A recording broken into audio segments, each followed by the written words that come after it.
Most of us think we know Jupiter, a giant striped gas ball, beautiful, distant, and simple. But Jupiter isn't really a ball of gas. If you could fall through those famous clouds, quietly, safely, you wouldn't hit a surface. You'd sink into a place where air slowly becomes liquid, not water, but liquid hydrogen. And deeper still, that hydrogen begins acting like a metal, an ocean that can carry electricity. That's not science fiction. It's the leading picture modern missions have built in just the last few decades. Tonight, we're taking a calm, guided journey. From Jupiter's storms and radiation, to the strange way it protects the inner solar system, to the moment a shattered comet slammed into it like a cosmic scan. And finally, down into the hidden interior that makes Jupiter one of the most fascinating machines in the solar system. We've been staring at Jupiter for centuries, but seeing it was never the same as understanding it. For most of human history, Jupiter remained distant and unresolved. Even through early telescopes, it appeared as a pale disk with faint bands, recognizable but never clear. Astronomers sketched what they saw, refining orbits and brightness. Yet the planet itself stayed just beyond real detail. That changed in the 1970s. In 1974, Pioneer 11 became the first spacecraft to pass close enough to Jupiter to return detailed images. For the first time, Jupiter wasn't only observed from afar, it was encountered. The photographs revealed wide cloud bands wrapped tightly around the planet, moving at different speeds. Jupiter was rotating rapidly, faster than expected. Then, in 1979, Voyager 1 arrived. This time, Jupiter wasn't frozen in still images. It was moving. Voyager's footage showed a planet in constant motion. Vast cloud systems slid past one another. Storms stretched across thousands of kilometers, and dominating the scene was the Great Red Spot. A storm larger than Earth, already centuries old, still raging. For the first time, humanity wasn't just looking at another planet. We were watching its weather. Yet, as remarkable as these images were, they carried an important limitation. They showed us appearance, not structure. Photographs could capture color and motion, but not the source of Jupiter's energy. They couldn't explain how storms of that size could last for centuries, or why the planet radiated more heat than it received from the sun. The images raised a simple but unsettling question. What kind of planet generates this much power without burning like a star? Clearer images didn't bring simpler answers. They pointed towards something deeper, hidden beneath the clouds. As Carl Sagan once said, somewhere, something incredible is waiting to be known. With Jupiter, that something was no longer hidden by distance. It was hidden by scale.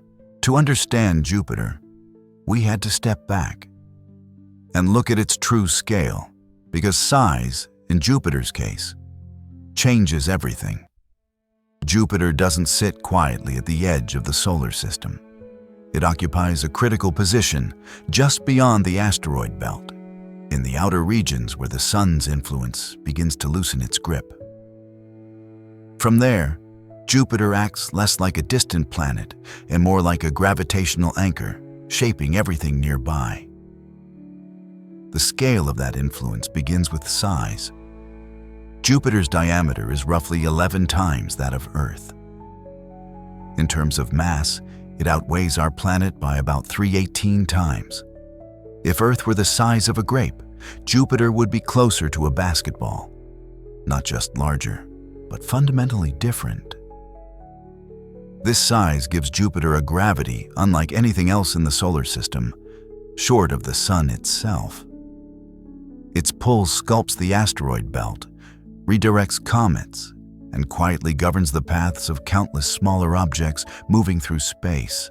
But Jupiter's scale leads to an even stranger consequence. When two objects orbit each other, they don't do so around a fixed point. They orbit a shared center of mass, the barycenter. In the case of Earth and the Moon, that point lies inside Earth. With Jupiter, the situation is very different. The Jupiter-Sun barycenter can lie outside the Sun's surface. That means Jupiter doesn't simply orbit the Sun, it pulls back. In a subtle but measurable way, the Sun responds to Jupiter's gravity, shifting as the giant planet moves along its path. It's a reminder that Jupiter isn't just another object in orbit. It's a dominant player in the solar system's balance. The consequences of that dominance ripple outward. Jupiter's gravity influences the timing and direction of comet impacts. It reshapes debris fields. It alters the long-term stability of planetary orbits. In many ways, the architecture of the solar system reflects Jupiter's presence as much as it reflects the Sun's. And yet, despite its size and power, Jupiter never crossed the line to become a star. It gathered enormous mass, but not quite enough. That near miss left it in a unique state. Too small to ignite, too large to behave like an ordinary planet. A world this massive cannot be simple inside. As physicist Neil deGrasse Tyson once put it, gravity is destiny. With Jupiter, that destiny is written into the structure of the entire solar system, quietly shaping everything that moves within it. But size alone doesn't explain Jupiter. Its origin matters just as much.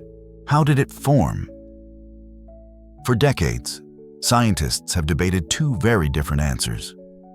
The first is known as the core accretion model. In this picture, Jupiter began the way many planets do, with a solid core. A dense mix of rock and metal slowly grew as smaller objects collided and stuck together. Once that core became massive enough, it began pulling in gas from the surrounding disk, rapidly inflating into the giant we see today. It's a neat, intuitive story. And for a long time, it felt right. But there's another possibility. The disk instability model suggests that Jupiter may have formed far more quickly. In this scenario, a region of the early solar system's gas disk became unstable and collapsed under its own gravity. Instead of building up from a solid center, Jupiter formed in a kind of gravitational free fall, gathering gas first, with little or no solid core at all. Two models. Two very different planets. The reason this debate lasted so long wasn't a lack of imagination. It was a lack of measurements. Jupiter's interior is hidden beneath thousands of kilometers of dense atmosphere. There was no direct way to see what lay inside, and no instrument capable of weighing a core that might or might not exist. For decades, textbooks favored one model or the other based largely on indirect evidence and theoretical comfort. That doesn't mean those textbooks were wrong. They were provisional. As new data arrived, the picture was always expected to change. And that leaves us with an uncomfortable but honest question. What if Jupiter's core isn't what we imagined at all? The answer matters because Jupiter isn't just another planet. It's a record. Its mass and composition preserve clues from the earliest moments of the solar system, before planets settled into stable orbits. As planetary scientist Jonathan Lunine once said, Jupiter holds the memory of how the solar system formed. To read that memory, scientists needed more than images and models. They needed data from up close, data capable of probing beneath the clouds. Soon, for the first time, those ideas would finally be tested. Before we could look inside Jupiter, we had to understand what was happening on its surface. Jupiter does not have a surface in the way Earth does. There is no solid ground beneath its clouds, no place where atmosphere suddenly ends and rock begins.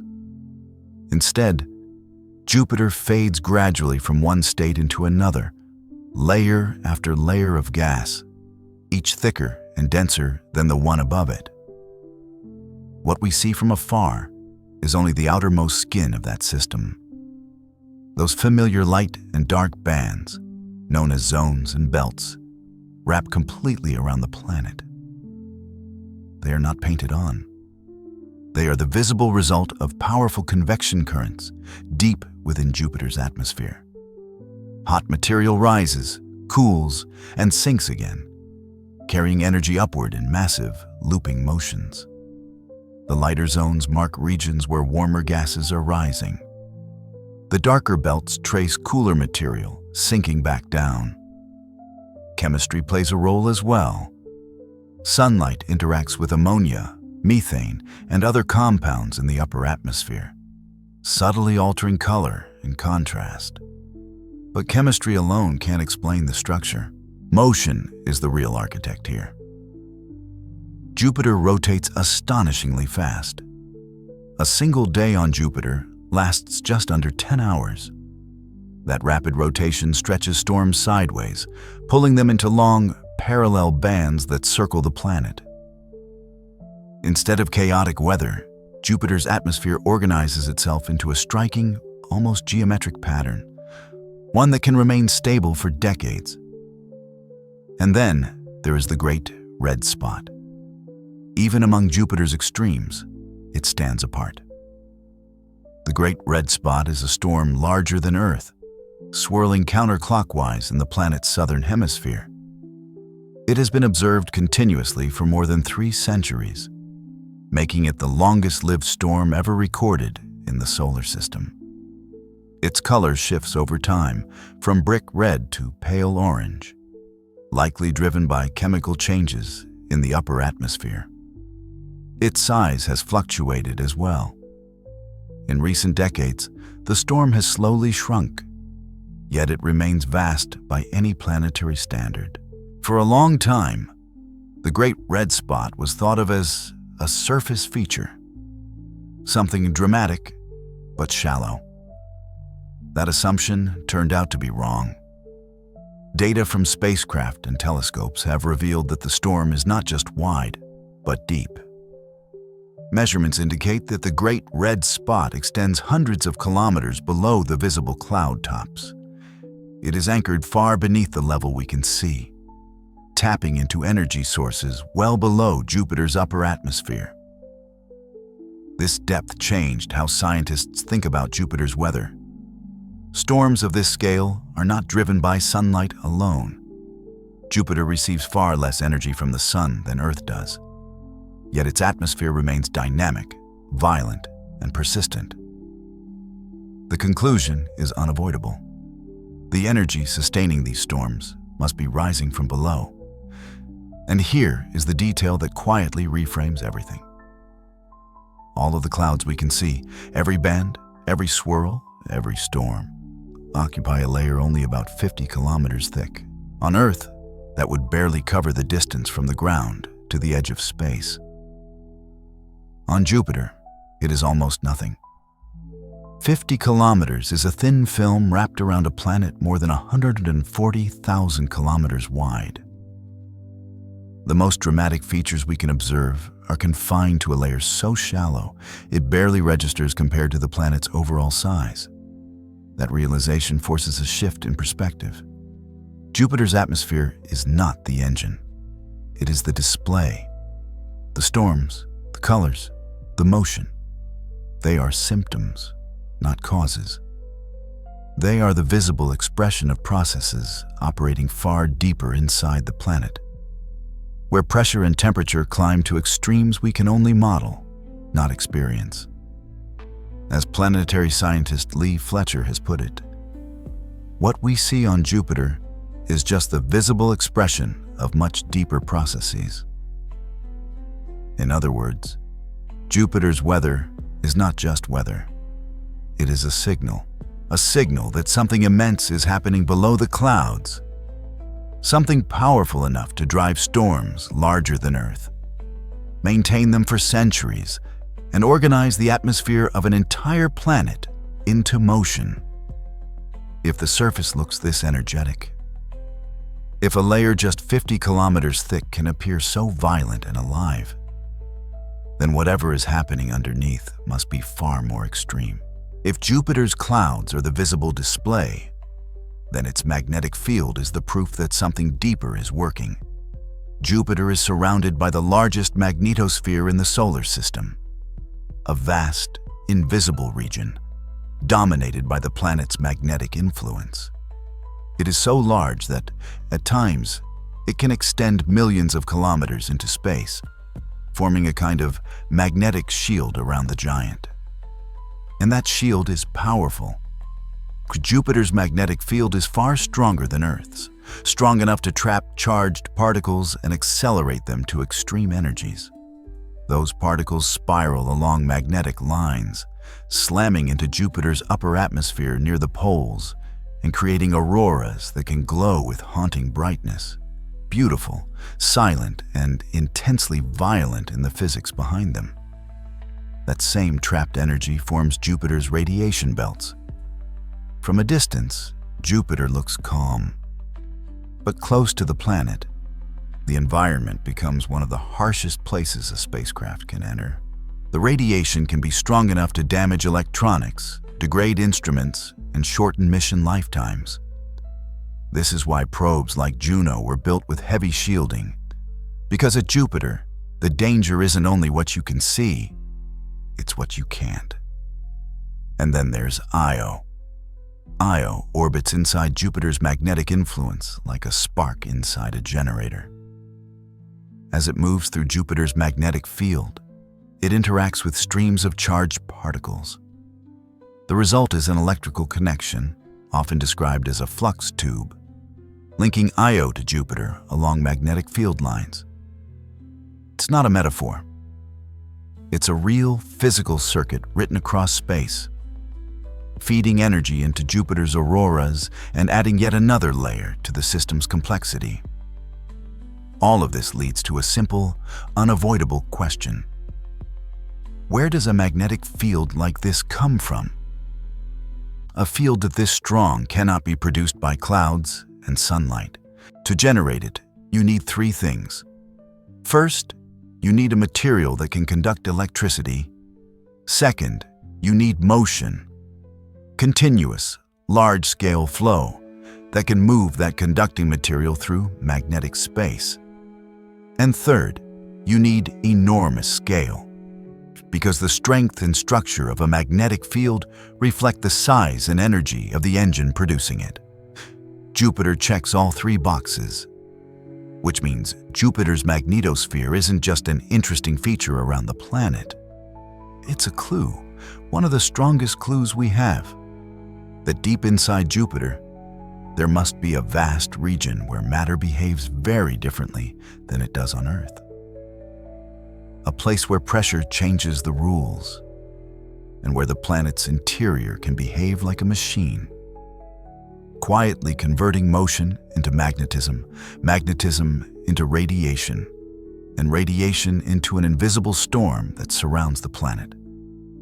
As Jack Connerly of the Juno mission has said, Jupiter's magnetic field is unlike anything we've ever measured. And it isn't just unusual. It's a signpost pointing inward. To understand what powers that field, we had to stop looking with our eyes and start measuring. Up to this point, everything we knew about Jupiter came from what our eyes could see. Visible light gave us color, bands, storms, motion. But color alone can be misleading. To understand a planet like Jupiter, scientists needed a way to see beyond appearance, to measure what was happening beneath the clouds. That shift began when Jupiter was observed in infrared. Infrared light doesn't show color, it shows heat. When astronomers began mapping Jupiter in infrared, the planet revealed an entirely new face. Instead of stripes and swirls, Jupiter appeared as a complex thermal landscape. Bright regions where heat was escaping, and darker regions where it was trapped. What stood out immediately was something unexpected. The warmest regions did not always line up with the brightest clouds. In some places, Jupiter glowed in infrared, where the visible atmosphere looked calm. In others, dramatic cloud systems masked cooler layers below. The mismatch made one thing clear. Jupiter's weather was not being driven solely from above. Heat was rising from inside the planet. Spectroscopy added another layer of understanding. By splitting Jupiter's light into its component wavelengths, scientists could identify specific molecules in the atmosphere. Methane, ammonia, traces of water vapor. Each left a distinct fingerprint.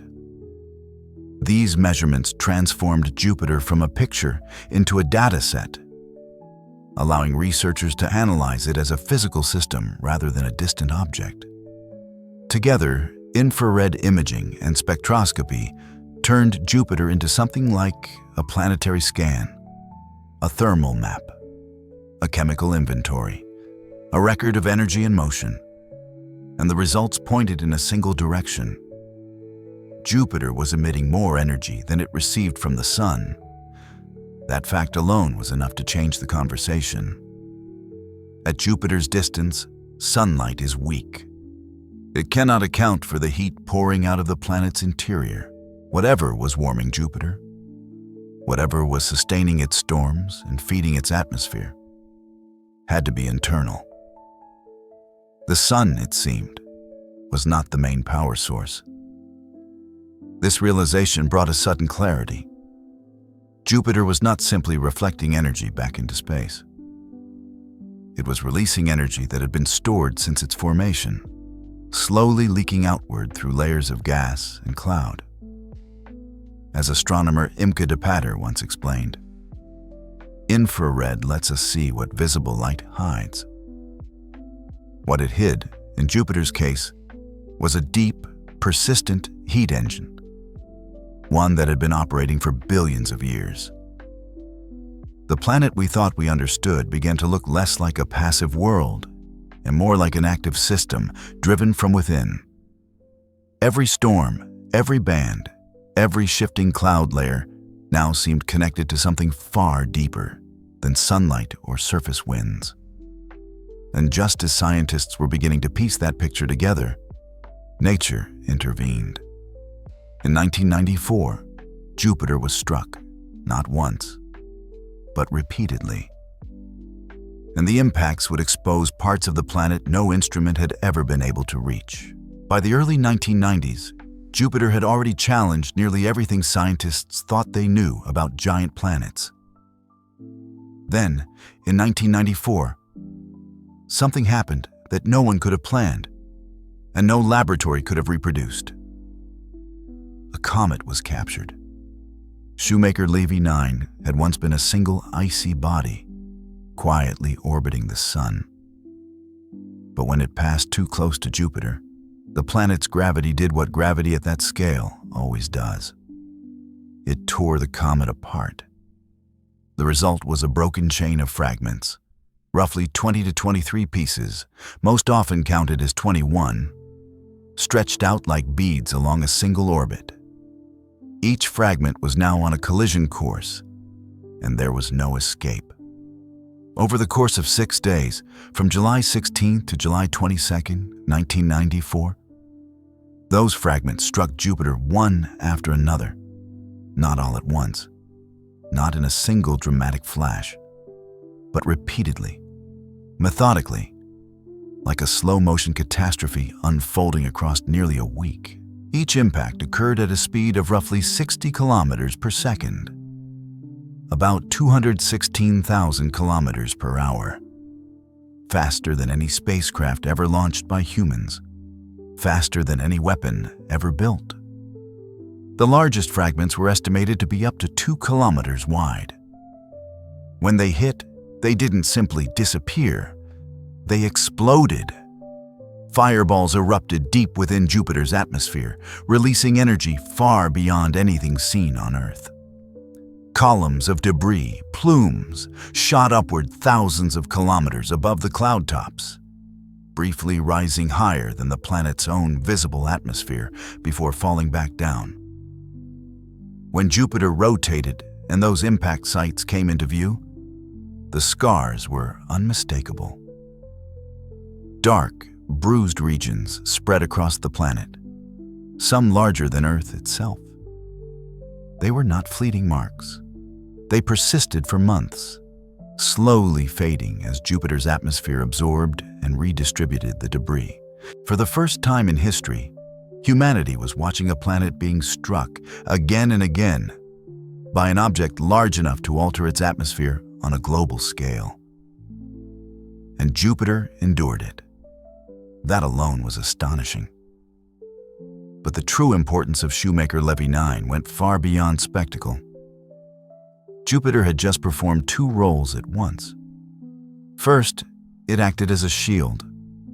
Those fragments did not reach the inner solar system. They did not threaten Earth. Jupiter absorbed the impacts, just as it has absorbed countless others over billions of years, quietly reducing the number of large bodies that wander inward. But second, and far more unexpectedly, Jupiter became a laboratory.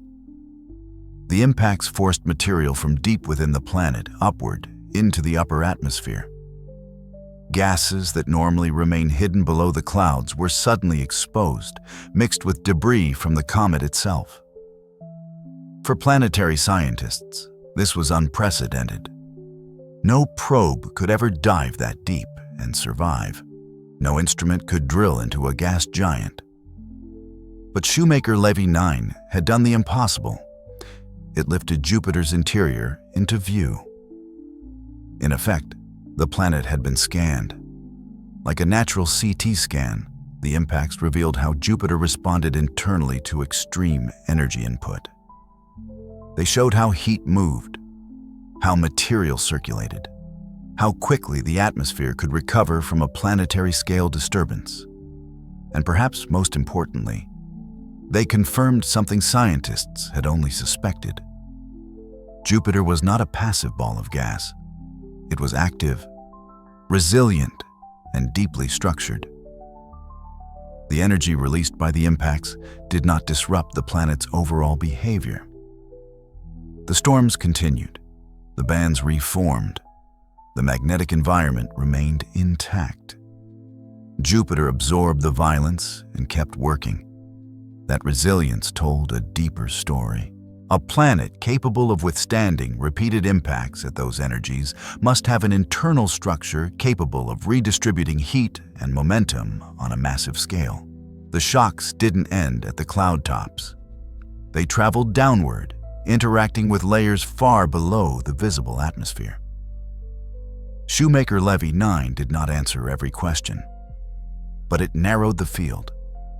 It showed that Jupiter's interior was not fragile, not loosely held together. Whatever lay beneath the clouds had depth, inertia, and an ability to absorb energy without coming apart. It was the most spectacular planetary event ever witnessed. Spectacular, but also revealing. For the first time, Jupiter had exposed part of what lies beneath its surface, not by design but by accident. And that accident gave scientists a glimpse of the planet as it truly is. A world shaped by immense forces, capable of both protection and transformation. Yet even this extraordinary event had its limits. Many of the impacts occurred on the far side of the planet, hidden from Earth's direct view. Critical moments unfolded beyond the reach of ground-based telescopes. But Jupiter was not alone that day. Elsewhere in space, something was already watching. From Earth, much of the Shoemaker-Levy 9 story was incomplete. Several of the most powerful impacts occurred on the far side of Jupiter, hidden from ground-based telescopes by the planet itself. At times, Astronomers could only infer what had happened by watching Jupiter rotate hours later, carrying the aftermath into view. But Jupiter was not unobserved. At the moment of impact, the Galileo spacecraft was already on its way to the giant planet. From its position in space, Galileo had a direct line of sight to several of the collisions, watching from above, unobstructed. What Galileo recorded was extraordinary. Sensors detected intense fireballs forming deep in the atmosphere. Massive plumes of material surged upward, rising thousands of kilometers above the cloud tops before collapsing back down under gravity. These were not surface disturbances. They were deep atmospheric responses, evidence that the impacts had punched far below the visible layers. Then, as Jupiter slowly turned, another observer took over. The Hubble Space Telescope, orbiting high above Earth's atmosphere, watched as the impact sites rotated into view. Dark scars spread across Jupiter's face, vast regions of debris and altered chemistry, some stretching wider than Earth itself. Unlike fleeting storms, these marks lingered, remaining visible for months. Together, Galileo and Hubble provided something unprecedented, a two-angle record of a planetary-scale event. The data revealed that material normally hidden beneath Jupiter's upper clouds had been driven upward and mixed into the visible atmosphere. Spectral analysis showed unexpected compounds, substances not typically seen at those heights. Among them were signatures that hinted at water-rich material, fueling new debates about Jupiter's deep composition. For the first time, scientists weren't just modeling Jupiter's interior. They were seeing indirect evidence of it. What made the moment even more remarkable was how unplanned it all was. No mission had been designed to study a comet impact on a gas giant. No experiment had been prepared for this scenario.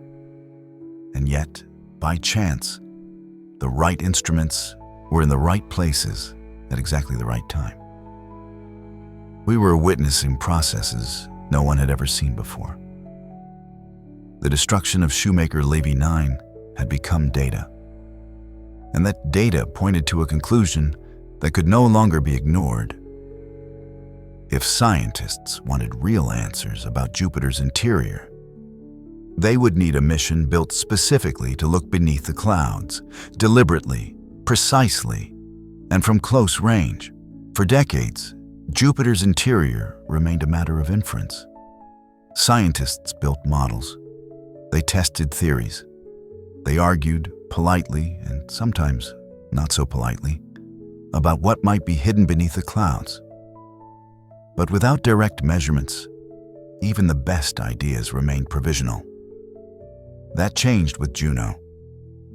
Launched in 2011, Juno was designed with a single, focused goal: to understand Jupiter from the inside out.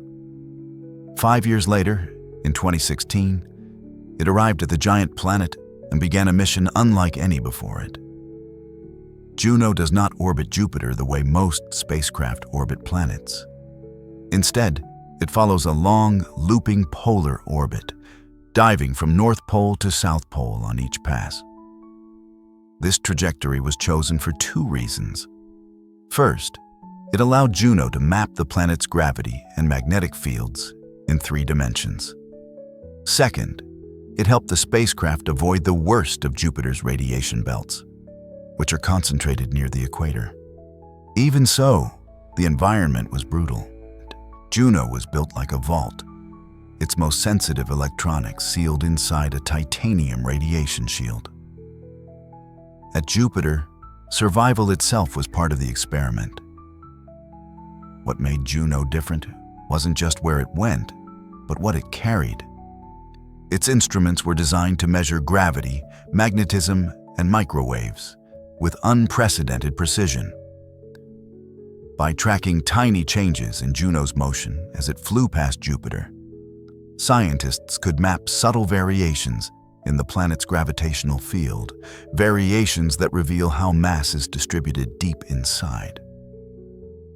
At the same time, Juno's microwave radiometer could peer beneath the cloud tops, sensing emissions from hundreds of kilometers down. This wasn't imaging in the traditional sense. It was more like listening to Jupiter's internal structure through its own thermal signals. Together, these measurements addressed a question that had lingered for generations. Does Jupiter have a solid core or not? The early results were surprising. Jupiter's gravity field did not match the clean, layered structure predicted by many textbook models. Instead of a sharp boundary between core and envelope, the data suggested something more diffuse. The planet's heavy elements appeared to be spread out, mixed with lighter material over a wide region. This led to a new idea: the fuzzy core. In this picture, Jupiter does have a central concentration of heavy elements, but it isn't a compact, well-defined object. It's extended, diluted, blurred into the surrounding layers, possibly as the result of violent events early in the planet's history. The implications were profound. If Jupiter's interior is mixed rather than neatly layered, then its formation was likely more complex than either of the classic models alone could explain. The planet may have experienced massive impacts, intense early heating, or long-term mixing that erased the clean boundaries scientists once expected. Importantly, this didn't mean earlier science was wrong. It meant it was incomplete. Juno was not overturning knowledge, it was refining it, replacing assumptions with measurements, turning decades of debate into something closer to answers. That complexity carries an important message. Much of what we now know about Jupiter comes from data collected within the last decade. The picture is still forming, the planet is still surprising us, and every new measurement forces scientists to revisit what they thought was settled. Juno didn't just look inside Jupiter. It marked the beginning of a new era, one where Jupiter is no longer a distant giant inferred from afar, but a world being measured, mapped, and understood on its own terms. And yet, before Juno could truly reveal what lies deepest within the planet, there was one more barrier to pass, a region of strange clouds, unfamiliar chemistry, and unexpected behavior, where gas begins to change its rules, and the journey inward truly begins. As Juno began peering beneath Jupiter's cloud tops, it encountered a region that felt strangely familiar and completely alien at the same time. High in Jupiter's atmosphere, temperatures plunged below -100 degrees Celsius. At those extremes, water should be frozen solid, locked away in ice crystals, unable to behave like a fluid at all. And yet, Jupiter's clouds refuse to follow simple rules. The reason lies with ammonia. Ammonia acts like an antifreeze in Jupiter's atmosphere. Mixed with water, it lowers the freezing point, allowing liquid-like behavior to exist in conditions that would otherwise be impossibly cold. In this environment, water and ammonia form strange hybrid particles, neither fully solid nor fully liquid. These particles collide, separate, and recombine as they move through the clouds. The result is lightning.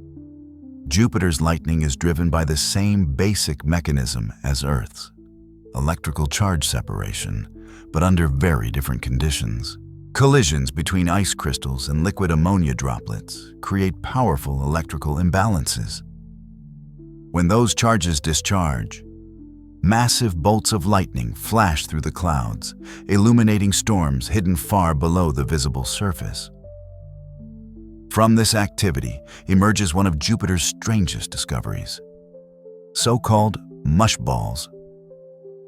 These are hail-like clumps of ammonia and water ice that form high in the atmosphere. They grow as they fall, collecting material, becoming heavier, then plunging deeper into the planet. As pressure and temperature increase, the mush balls begin to evaporate, releasing their contents back into the surrounding gas. Lighter material rises again, completing a vertical cycle that can span hundreds of kilometers. This is not a static boundary layer. It is a conveyor. Energy, material, and chemistry are constantly moving up and down, linking the visible clouds above to deeper regions below. Jupiter's atmosphere is not a thin skin separating surface from interior. It is an active transition zone where the rules of matter are already beginning to change. And this is only the beginning. As we move deeper, pressure increases relentlessly. Molecules are forced closer together. Behaviors that seem impossible at Earth's surface become unavoidable. And on Jupiter, pressure is about to change matter itself. As we descend further, gas slowly stops behaving like gas. As we descend beneath Jupiter's upper clouds, one thing becomes clear very quickly. Pressure rises, fast. On Earth, pressure increases slowly with depth. In the ocean, you feel it after tens of meters. On Jupiter, pressure builds relentlessly over hundreds, then thousands of kilometers. There is no sharp boundary, no sudden moment where atmosphere ends and interior begins. The change is gradual, continuous, and unavoidable, and it changes everything. Here is the key idea that reframes Jupiter entirely. The transition from gas to liquid inside Jupiter has nothing to do with cold. It happens because pressure raises the boiling point. As hydrogen gas is forced closer and closer together, the space between molecules collapses. Eventually, hydrogen can no longer behave like a gas. It condenses, not into ice and not into water, but into liquid hydrogen. This transition begins roughly 1,000 kilometers beneath the cloud tops. By that point, Jupiter has already stopped resembling any planet we know. Below this depth, Jupiter is no longer best described as an atmosphere. It becomes an ocean, a vast, planet-spanning ocean of liquid hydrogen, extending thousands of kilometers downward. There is no shoreline, no floor, just an immense volume of fluid, slowly flowing under pressures millions of times greater than Earth's atmosphere. To appreciate the scale, it helps to compare. Earth's oceans average a few kilometers deep. They cover most of the surface, but they are thin compared to the planet beneath them. Jupiter's hydrogen ocean, by contrast, is not a surface feature at all. It makes up the bulk of the planet's interior. If Earth were dropped into this ocean, it would disappear long before reaching the bottom. And yet, despite the name, this ocean contains no water.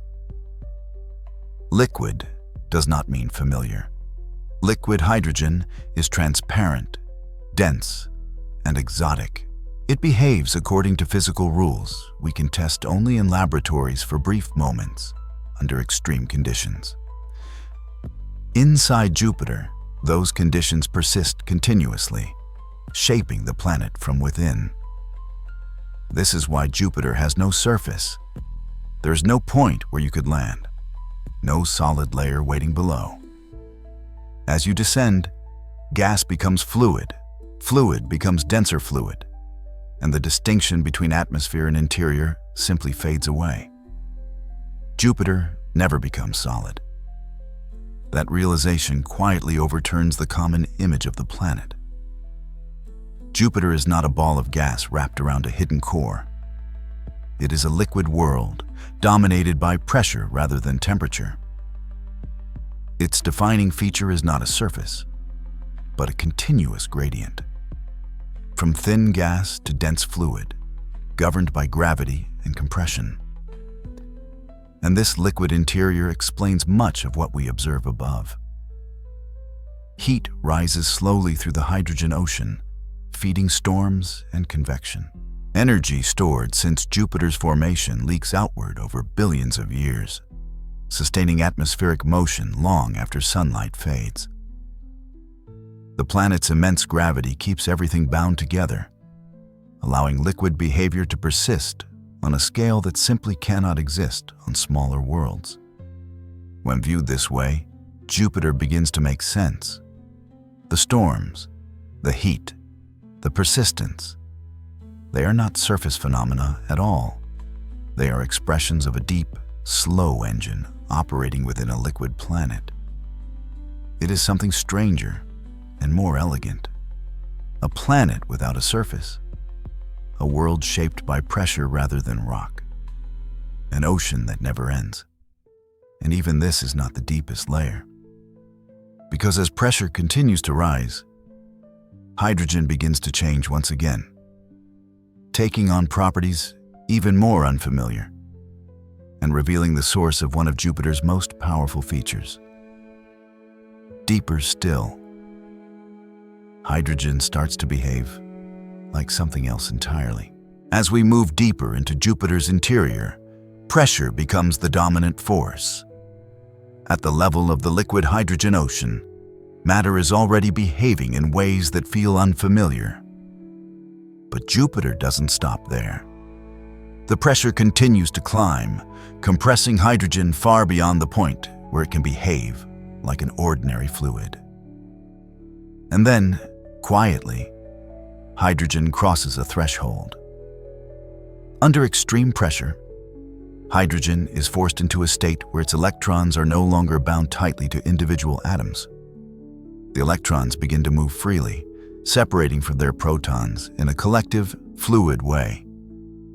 The result is one of the strangest materials in planetary science: metallic hydrogen.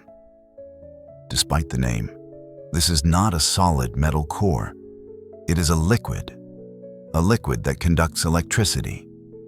On Earth, metals conduct electricity because their electrons are free to move through a lattice. Inside Jupiter, pressure creates a similar freedom, but without the solid structure. Hydrogen, the simplest element in the universe, becomes a conductive fluid, capable of carrying electric currents on a planetary scale. And the scale matters. This layer is not a thin band. Metallic hydrogen likely occupies a large fraction of Jupiter's interior, forming an enormous region where conducting fluid is constantly in motion. Slow currents and deep circulation patterns move through this liquid metal ocean, driven by heat rising from below and shaped by the planet's rapid rotation. Now the pieces fall into place. A moving conductor generates a magnetic field. This is the planetary dynamo, the same basic mechanism that produces Earth's magnetic field, but expanded to a vastly larger engine. In Jupiter's case, the dynamo is powered by immense volumes of metallic hydrogen, moving under pressures so extreme that the distinction between material and environment begins to blur. This is why Jupiter's magnetic field is so extraordinary. It is not an atmospheric phenomenon. It is not a surface feature. It is the signature of a deep electrical ocean inside the planet. From that dynamo flows everything we discussed earlier. The magnetic field traps charged particles. Those particles form intense radiation belts. Those belts shape the space environment around Jupiter, influencing spacecraft design and affecting moons that orbit within this invisible storm. Even Io's electrical connection begins to make more sense here. The flux tube linking Io and Jupiter isn't an isolated curiosity. It exists because Jupiter's magnetosphere is being continuously powered from the inside, fed by a dynamo strong enough to dominate an entire region of space. Jupiter, in other words, is not just a planet you can point to in the sky. It is an electrical system, a planet-sized generator, quietly turning motion into magnetism, magnetism into radiation, and radiation into an environment that can be both beautiful and dangerous. And once you understand that, Jupiter's most famous features, the auroras, the radiation belts, the strange electromagnetic interactions, stop feeling mysterious.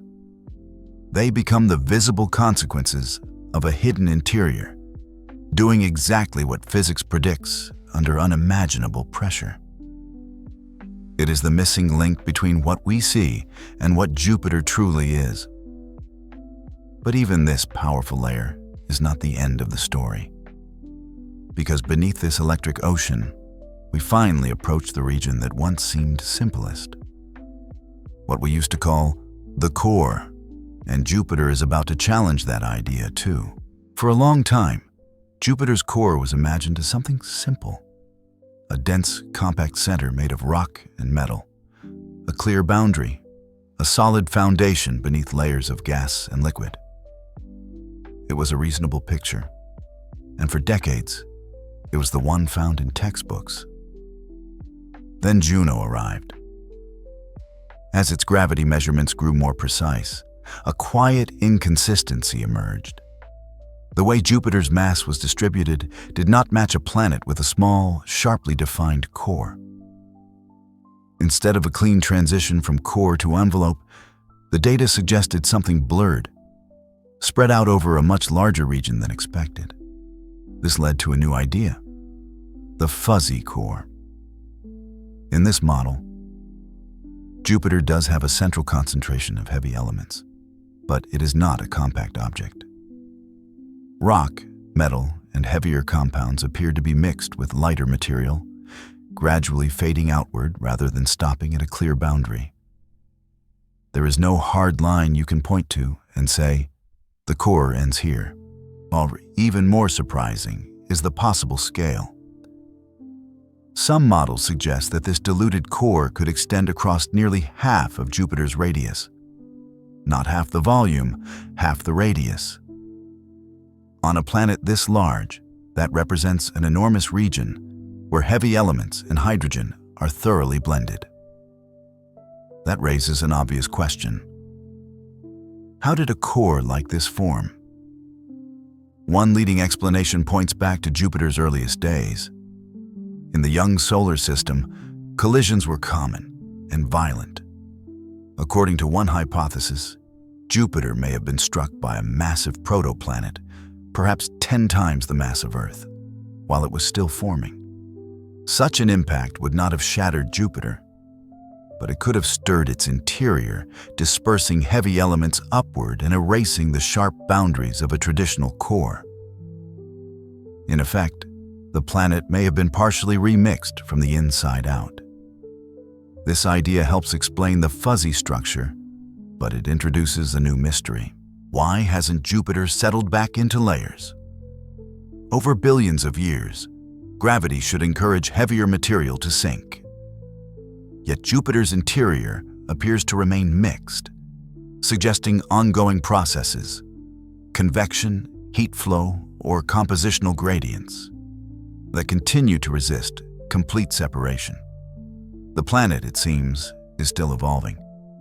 What matters most here is not that the old picture was wrong. It was incomplete. The core exists, but not as a solid object you could ever stand on. It is a region, a gradient, a deep blended heart shaped by formation, collision, and time. Jupiter did form with a center, but that center was never simple. It was shaped by violence, pressure, and motion on a scale that defies everyday intuition. And even now, it refuses to settle into something neat and final. Jupiter remains a puzzle, one that grows clearer with each mission, yet never fully resolves. And while Jupiter itself is strange enough, it is not alone. Orbiting this immense, restless planet are worlds just as fascinating, each shaped by Jupiter's gravity, radiation, and hidden power in its own unique way. And that is where the story goes next. If Jupiter's interior reveals its hidden power, then Io shows what that power can do. Io is the closest of Jupiter's large moons, orbiting deep within the planet's gravitational grip. From a distance, it looks small and quiet. But nothing about Io is stable. As Io circles Jupiter, it is constantly stretched and squeezed by tidal forces. Jupiter's gravity pulls harder on the side of Io facing the planet than on the far side. At the same time, the gravitational influence of neighboring moons prevents Io's orbit from settling into a perfect circle. The result is continuous deformation. Io flexes, again and again. This relentless bending generates heat, not from sunlight and not from radioactive decay, but from motion itself.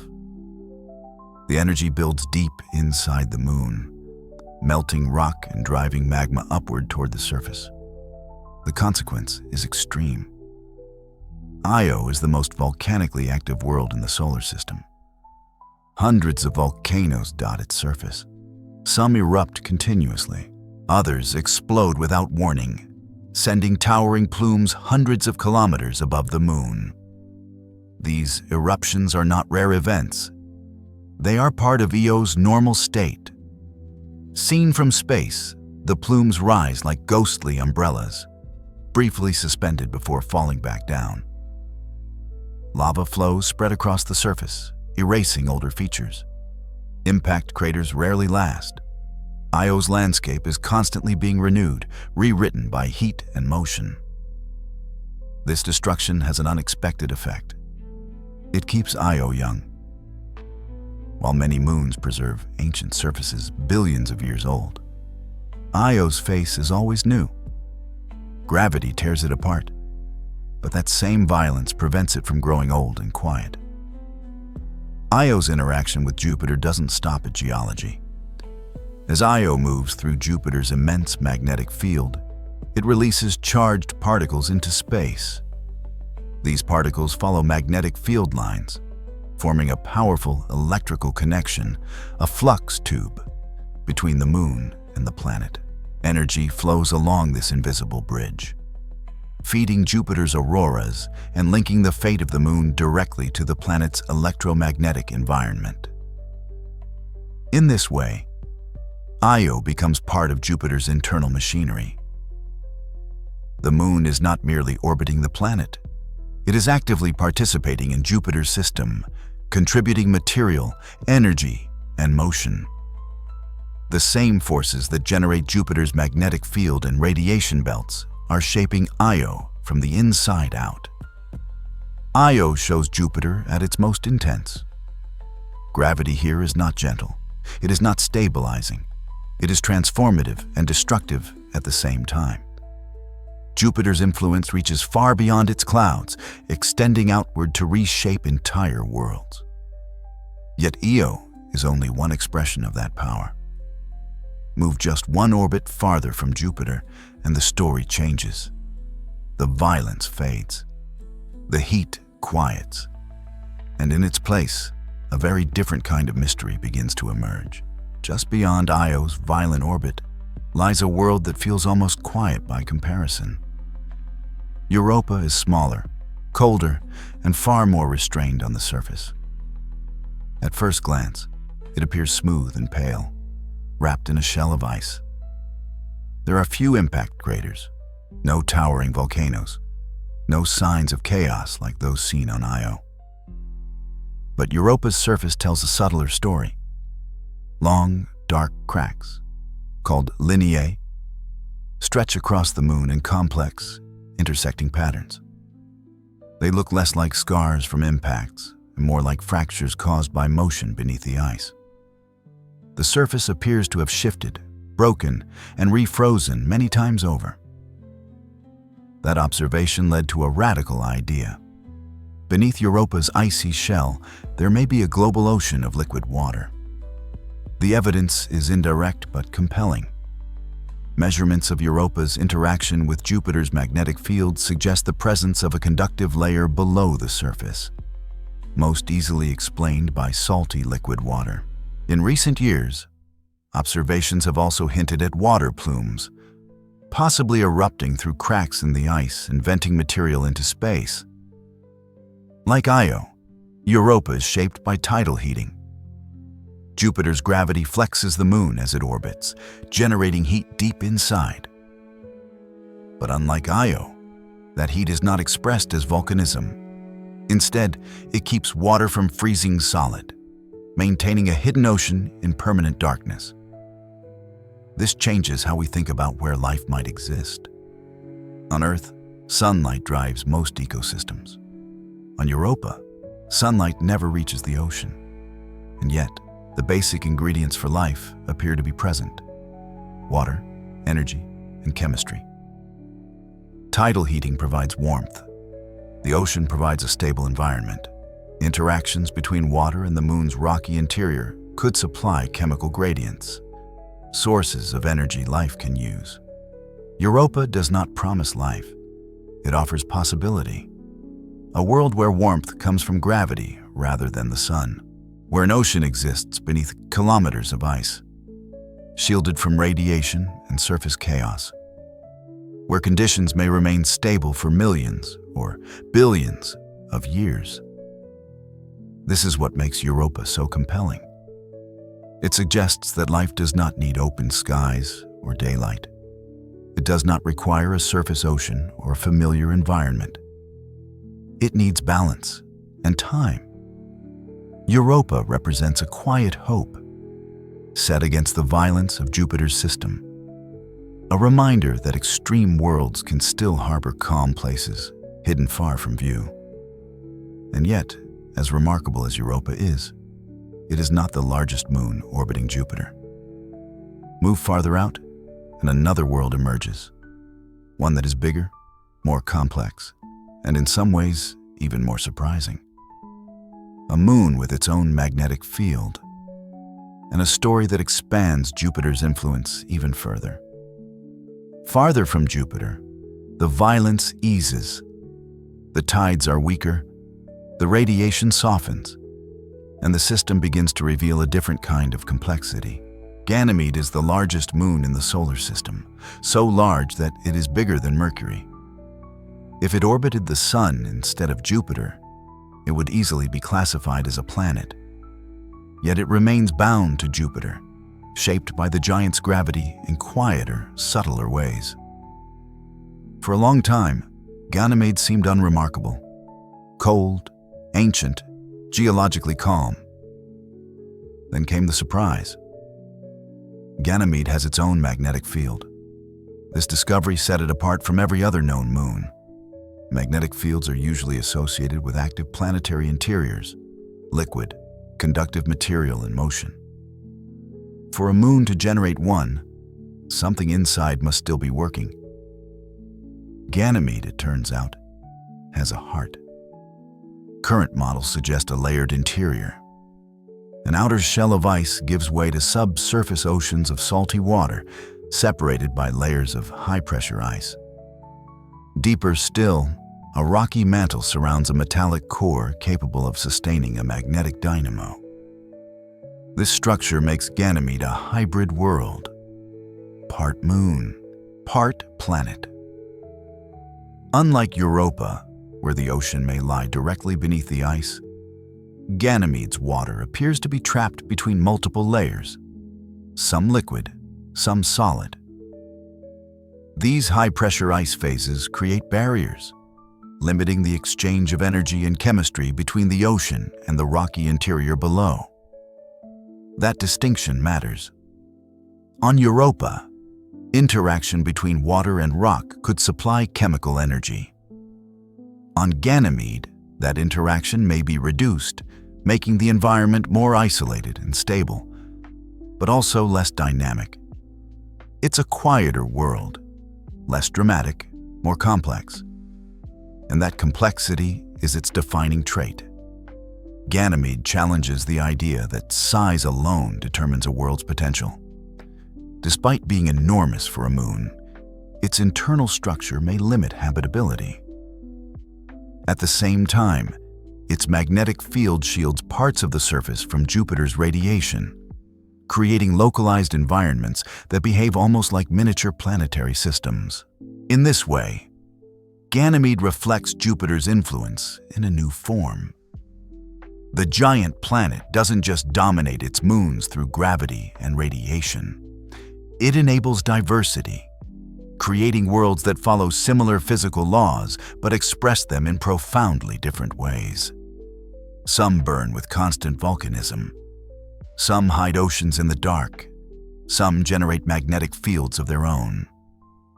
Even among Jupiter's moons, no two worlds are alike. And farther still from the planet's pull, there is one more moon, older, quieter, and marked by time rather than motion. A world that has remained largely untouched. And in its stillness, it tells a different kind of story. Farther still from Jupiter's grasp lies Callisto. It is the outermost of the 4 large Galilean moons, orbiting at a distance where Jupiter's tidal forces weaken dramatically. Here, the constant stretching and squeezing that reshapes Io and warms Europa fades almost entirely. The result is stillness. Callisto shows little sign of internal activity. There are no vast lava plains, no shifting ice shells, no global magnetic field. Its interior appears largely inactive, allowing the moon to cool and remain unchanged for immense spans of time. That quiet has left a visible mark. Callisto's surface is densely cratered, more so than almost any other large body in the solar system. Impacts from asteroids and comets have accumulated for billions of years, preserved rather than erased. Each crater is a timestamp, evidence of collisions that occurred when the solar system was young and far more chaotic. Unlike Europa or Ganymede, Callisto's surface has not been resurfaced by internal heat. It has not been renewed or recycled. What you see today is a record that reaches back nearly to the moon's formation. In this sense, Callisto is not a world of change. It is a world of memory. Beneath the surface, the story may be slightly more complex. Measurements suggest that Callisto could contain a conductive layer below its icy crust, possibly even a salty subsurface ocean.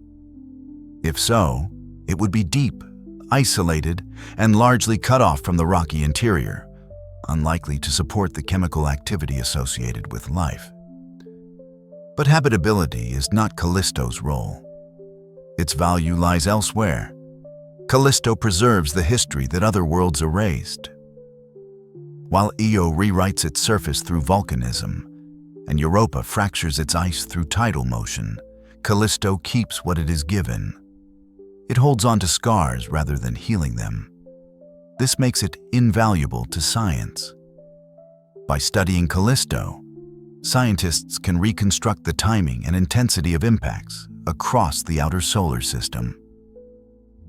The moon acts as a natural archive, a frozen record of early planetary formation long after more active worlds have overwritten their past. Callisto reminds us that not every important world is dynamic. Some are important because they are still. And taken together, these moons, violent Io, hopeful Europa, complex Ganymede, and ancient Callisto, form a system shaped by Jupiter in profoundly different ways. Their diversity reflects the planet they orbit. And through them, we begin to see Jupiter itself more clearly, not just as a giant world, but as an architect of entire environments. Over the course of this journey, Jupiter has slowly changed shape in our minds. It is no longer a distant ball of clouds. It is not a simple gas giant drifting quietly beyond the asteroid belt. Jupiter has no solid surface, no place where you could stand.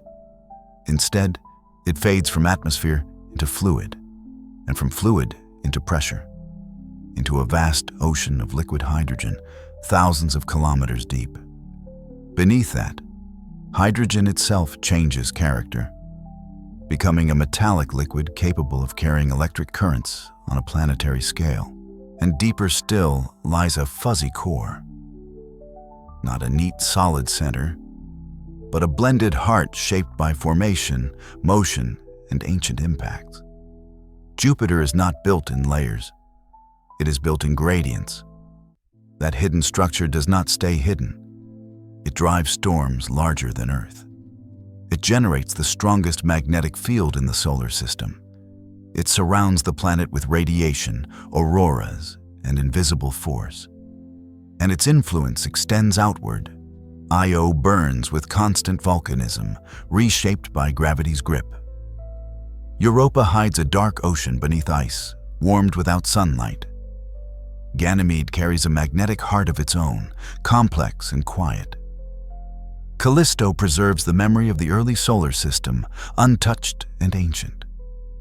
Together, these worlds form a system in motion, a family of moons shaped by the same giant, yet each responding in its own way.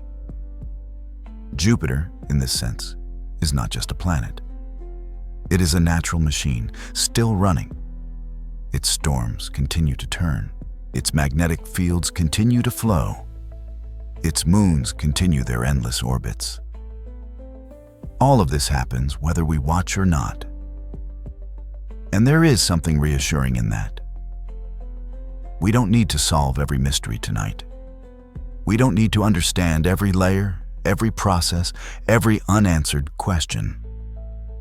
The universe is not asking us for conclusions. It is offering perspective. As Carl Sagan once said, somewhere, something incredible is waiting to be known. Jupiter will still be there tomorrow, still moving, still changing. And tonight, as you rest, it continues its work quietly, asking nothing of you at all. The storms keep turning, the magnetic fields keep flowing. And tonight, Jupiter asks nothing of you.